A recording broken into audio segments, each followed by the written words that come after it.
There are 3 different control options available for the unit: built-in, tethered controller, and a remote control. Here is the on-off switch, which provides power to the unit. Next are a series of buttons, the first of which is standby. This button turns the flame effect on or puts the unit in standby mode. The second button is the Bluetooth button, which wirelessly connects the remote to the unit itself. The third button is test mode. This is primarily a button used for professionals who are troubleshooting the unit. The next 2 buttons control the flame intensity. The last 2 buttons increase or decrease the volume of the fire crackle sound.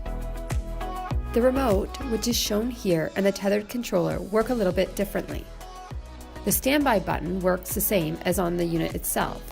The volume control turns the volume on or off. The middle 2 buttons control whether the heater is on or off when connected to a ProBox accessory. The flame intensity buttons operate the same. Again, the tethered controller works the same as the remote, but the buttons are in different spots. Now let's synchronize the remote with the unit. Make sure the tether remote is fully attached. First step is to flip the on-off switch to the on position and push the standby button to get the unit up and running. If the tether is properly connected, a red light will glow behind the buttons. Next, push the Bluetooth button on the unit itself. Within 20 seconds of pressing the Bluetooth button, push any button on the remote.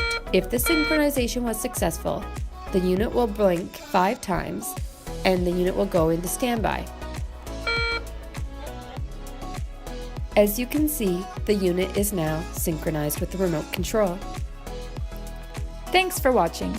Be sure to check out our other videos to learn more about the Opti-Myst Pro series.